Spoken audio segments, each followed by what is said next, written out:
Johnny Dollar. Art Engels, International Life and Casualty. How you doing, Art? Hey, listen, Johnny, are you free to take something on for us? Arthur, my boy, as long as a nice, big, wealthy company like yours just can't wait to pay my expense account. Now, Johnny... Plus a sizable fee for my superlative services. Okay, what's it all about? Murder, fraud, arson? No. Okay, then what? I don't know.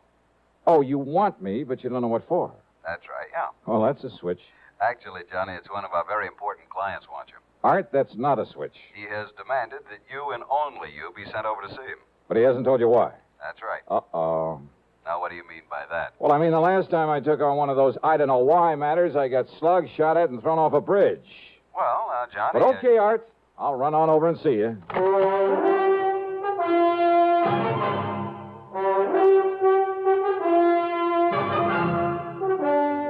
CBS Radio brings you Bob Bailey in the exciting adventures of the man with the action-packed expense account, America's fabulous freelance insurance investigator. Yours truly, Johnny Dollar.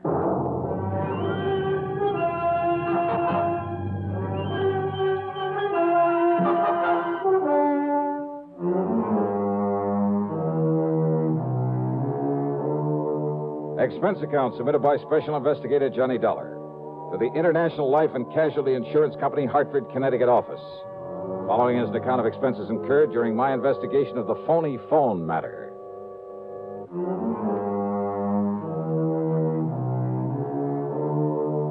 I don't really go for these vague assignments, but International has always paid off pretty well. So expense account item 1, $1.25 for a taxi over to the office of Art Engels. He was waiting outside the building for me in his car. We took off and headed back across town again. Where to, Art? Mr. Wendell's office is in the Clay building. Wendell? J. Ransom Wendell, the important client I told you about, who wants to see you right away. But who hasn't told you why he wants to see me? He hasn't told me. How important, Art? Well, he owns and runs the Crown Lithograph operation. Never heard of it. When he inherited that plant, it must have been, 40 years ago. It was just a small outfit, not worth more than $400,000 or $500,000. Oh, you call that small? And now it's worth millions. Then Wendell is loaded. He certainly is, Johnny. And that means he carries a lot of insurance.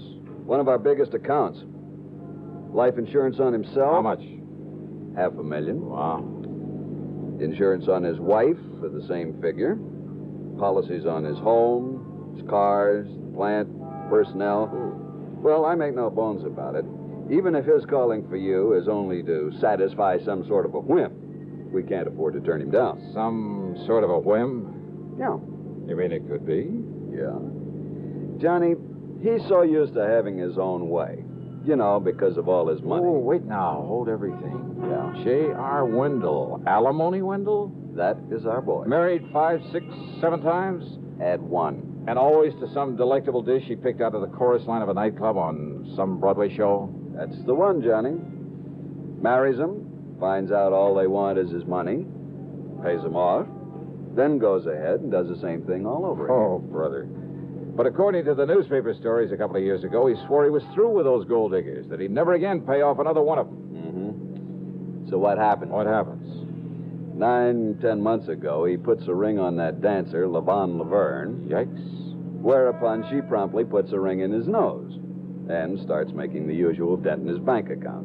Oh, now, you don't think his wanting to see me has anything to do with his trouble with this Lavon Laverne? Oh, now, Art, I want to... We'll soon find out, Johnny, because this is his office building.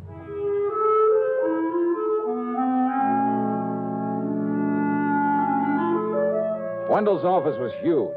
The walls were paneled in rich mahogany hung with fine oil paintings. Wall-to-wall carpeting so thick you sank into it almost up to your ankles. Fine antique furniture, including his tremendous desk. And the man himself really fooled me. He must have been, about 60. But instead of a snide, leering old wolf, he was tall, straight as a ramrod, with clear, frank blue eyes. Yeah, the smart, alert kind of man you'd expect to head up a multi-million-dollar operation. The kind you wouldn't expect to have fallen for a whole line of cheap chorus girls. But then, of course, you never can tell. Yes, Mr. Engels, Mr. Dollar. It's my wife, Lavon, that I'm concerned about. But since it has nothing whatsoever to do with her insurance at the moment. Well, now, Mr. Wendell... Engels, I'm much obliged to you for bringing Dollar to me. If I need you further, I'll let you know.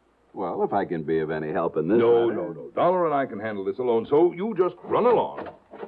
Okay. Whatever you say. I'll be in touch. Yes, so I heard. All right, Johnny. You let me know just... Goodbye. All right, Dollar. Well, now, look, if there's no insurance Oh, involved. there isn't. I hope there won't be.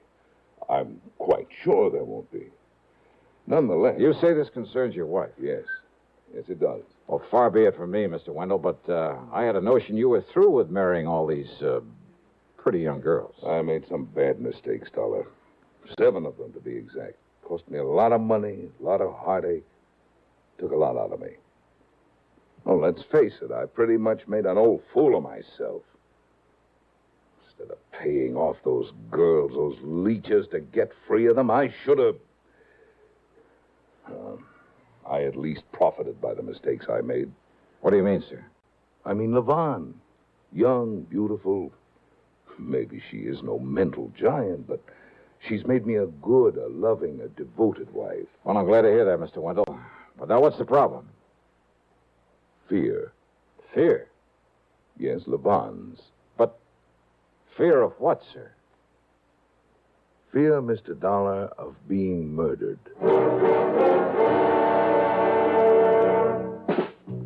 Smoking more now, but enjoying it less. Have a real cigarette. Have a Camel. So good, Have a Camel cigarette. so rich. Have a real cigarette. Have a Camel. So mild. Have a Camel cigarette. And here's the reason why. Best tobacco makes the best smoke. Have a Camel cigarette. You can say that again. Best tobacco makes the best smoke. Have a Camel cigarette.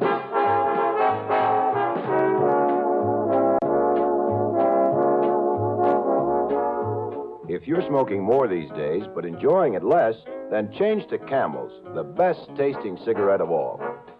Have a Camel. Start to really enjoy smoking again. And now, the second act of yours truly, Johnny Dollar.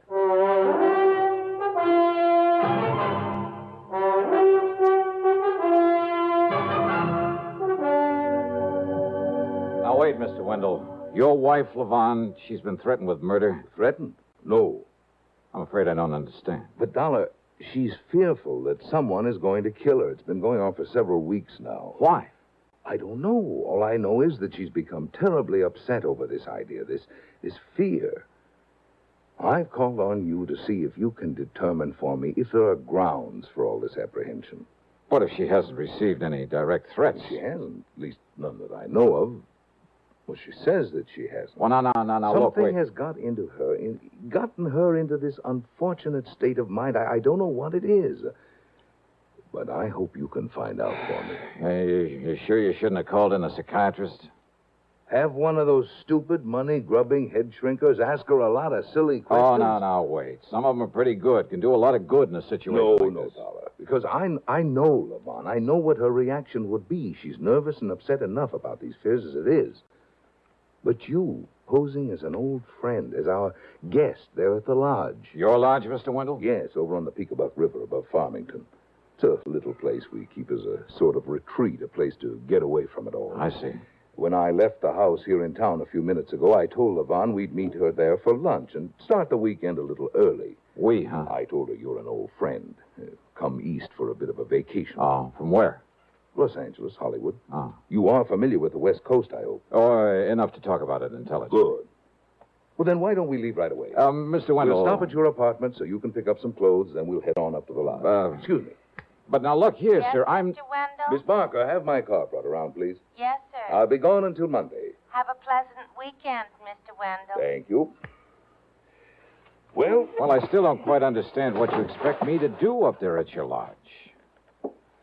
Dollar, I have known about you for years. I have great respect for your talents. Not only as a crime investigator, but because of your ability to deal with people, get very close to them. Ah.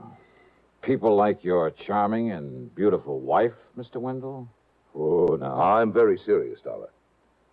You have a knack of inspiring confidence, of getting things out of people that... Well, you see, I follow the reports of your cases on the radio very closely. Yeah, well... I'm convinced that you can be of more help than any psychiatrist could possibly. And also, and let's be frank about this. Yes? That is, if your wife's fears are justified. Well? You also think I might be handy to have around as a bodyguard. Right? Yes, Dollar, that's right. We drove over to my place and I packed a couple of bags. I also picked up the old faithful 38 caliber limit squeezer. We drove east on Route 4 to Farmington, and then north along the western side of the Peekabuck River, and finally east again on a private road. Meantime, as we drove along, I questioned Mr. Wendell further. No, Dollar, I can think of no one who might want to harm her, of whom she ought to be worried or afraid. Well, there must be some basis for this fear of hers. Of course, before I met Levon and married her, when she was dancing in nightclubs, and I'm afraid not always the better ones. Well, a lot of those joints are run by racketeers. Yes. Her contacts in those days were not always with the best of people. Something to work on, isn't it? Oh, but now here we are. You like my little place? Oh, you call this little? We like it because it doesn't require any servants, and we can... What's the matter? Well, nothing. Only it's well after noon, and I don't see Levon's car anywhere. Well, maybe she's been here and left to do some shopping or something. Come along, Dollar. Let's go in and see. Well, I suppose 10 rooms is rather small to a man like Mr. Wendell. But I didn't have much chance to look around because of his concern over his wife.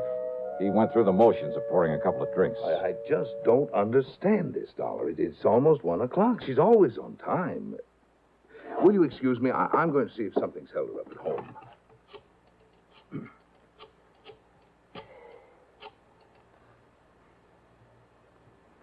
Oh, Levon. I'm just silly, I suppose, but I'm here at the lodge with Mr. Dollar, and I was beginning to get worried about you. Why, you weren't here when we... Visitor? Anybody I know?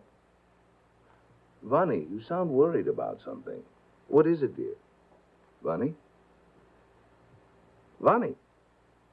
Hello? Hello? Hello? What's wrong, Mr. Vonnie, that sound I heard, what was it? Hello? Hello? Vonnie, what is it? What? All right, now, Mr. Wendell, what happened? I don't know, Mr. Dollar. She gave a strange kind of a gasp. Yeah? I believe she dropped the telephone. There was a thump, a heavy thump. Okay.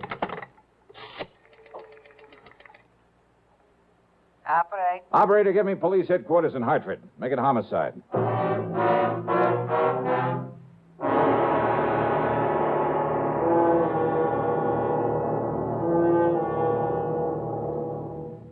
We'll continue with yours truly, Johnny Dollar, in exactly 30 seconds. A signature can reveal a great deal. Take, for instance, one that you hear every day, the highly respected signature CBS News. That's the name that stands behind every news broadcast heard over this network. It's your assurance that you're hearing the very latest news and that you're hearing it reported with scrupulous accuracy. Remember that. CBS News. The first word in swiftness, the last word in accuracy. You can depend on it. Fight cancer with a checkup and a check. Today's reminder from the CBS Radio Network. Now, back to yours truly, Johnny Dollar, and the phony phone matter. By the time we got back to Wendell's home in Hartford, the police were there, Lieutenant Billy Walker in charge. The body of Levon Wendell lay sprawled on the floor next to a sofa. The telephone had fallen to the floor beside her. One of Walker's men was dusting it for prints. Another, obviously the medic, had removed a rather gruesome-looking knife from the middle of her back. Wendell had slumped into a chair, and he sat there staring as though he couldn't quite believe it. His face was white, and he kept clenching and unclenching his hands with such force I was sure his palms were bleeding. The only sound he made was an occasional half-smothered sob. Must have killed her instantly, Dollar. Doc here says the knife went clear through into her heart. Yeah. Think you can trace that knife, Lieutenant? Oh, I don't have to. Came from that collection up there over the fireplace. Johnny, that could indicate it was done by somebody she knew that she let in here. You mean somebody who came unprepared to kill her? Right. Oh, the back door was left ajar, by the way. Any servants in this place? We're way ahead of you. What? Well, to begin with, they're an old couple. Neither one of them could have had the strength to do this. Oh, where are they? They were given the weekend off. How do you know that? One of the boys who knows them saw them at the station early this morning. Oh. Said they were heading down to New York to see some relatives. Yes. We let them go, Lieutenant, because we plan to be up in the country for the weekend. Okay, Mr. Wendell. Only we hadn't. If only there'd been someone here when whoever did this. Easy now, sir. A visitor, she said. She told me over the phone it Yeah. was a visitor. Yeah, if only she'd I been heard able you to say tell that. me who it was before. Dollar, you gotta find him. You gotta find this killer. Don't worry, Mr. Wendell. We'll do everything we Spare no possibly... expense. I'll do anything. I'll give you anything you want, but you must find him. Yeah, your attorney, Mr. Wendell. Dollar, I don't care what it costs or what you have to do.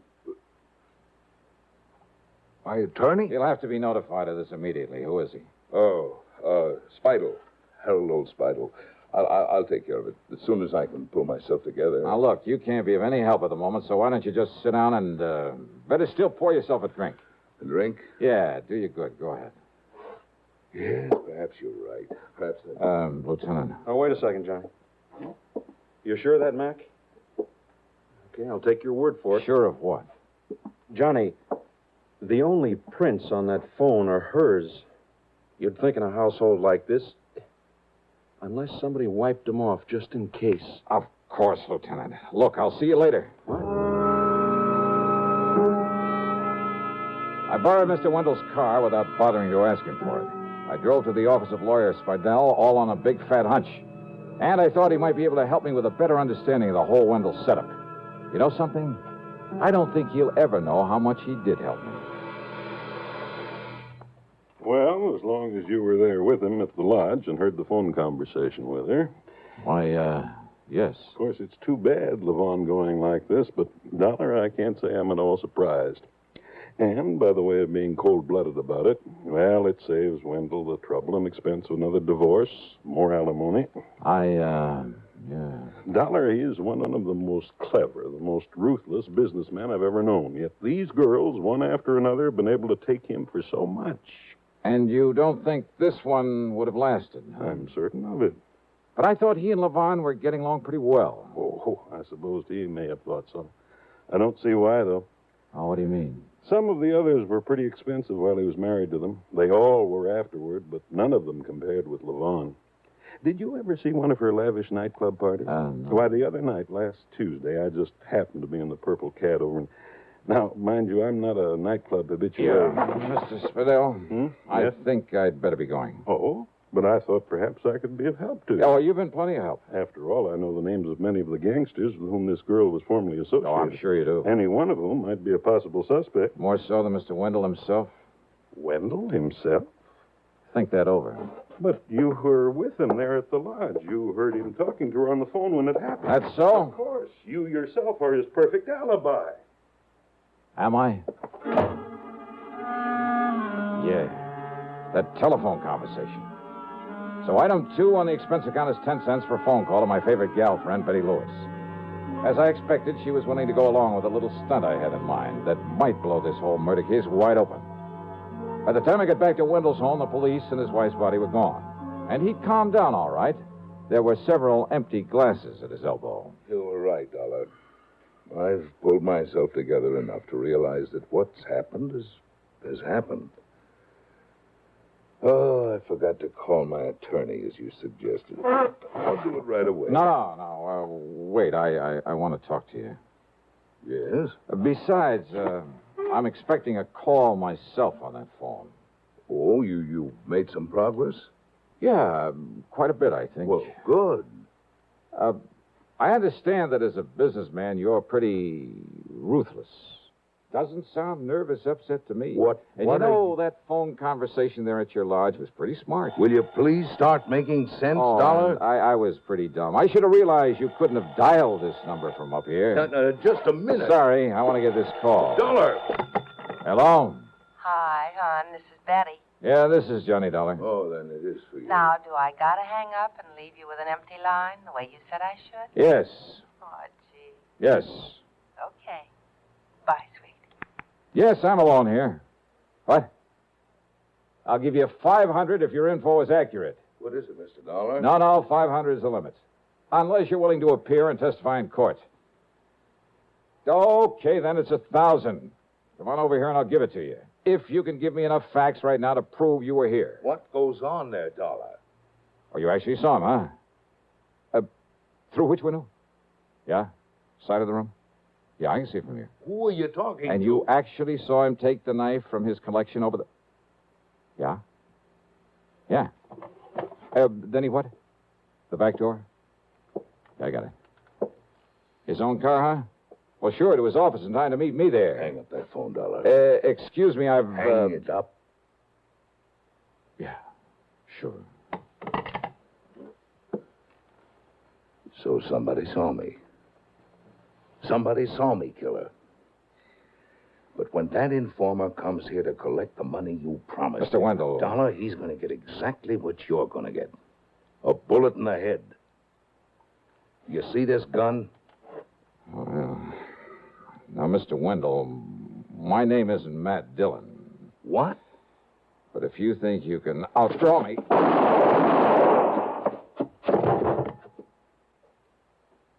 Wow.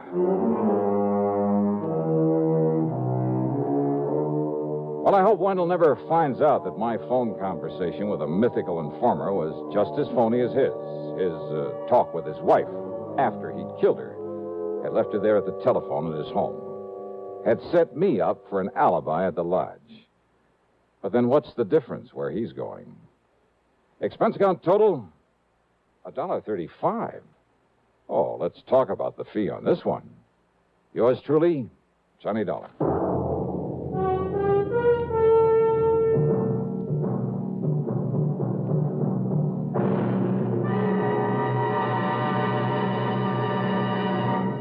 Constipation can be a problem for anyone, even doctors.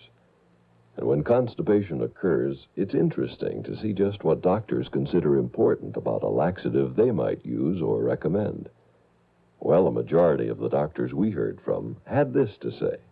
A laxative should be effective, gentle, close to natural acting. A medicine that can be used with complete confidence. Now, X-Lax has been popular with many doctors and millions of people over the years because chocolated X-Lax is effective. Overnight, it helps you toward your normal regularity. X-Lax is so gentle, so close to natural acting, there's no upset. That's why many doctors and millions of people use X-Lax with complete confidence.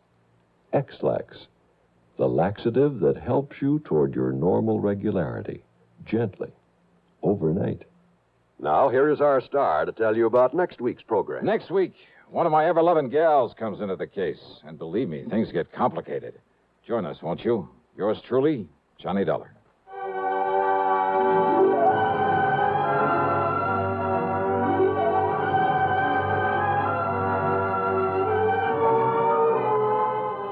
Yours truly, Johnny Dollar, starring Bob Bailey, originates in Hollywood and is written, produced, and directed by Jack Johnstone. Heard in our cast were Virginia Gregg, Harry Bartell, Marvin Miller, Dick Crenna, and Lou Merrill. Be sure to join us next week, same time and station, for another exciting story of yours truly, Johnny Dollar. This is John Wall speaking. Suspense, next on the CBS Radio Network. Radio 59, WROW, first on the dial, serving Albany, Tri, and Schenectady.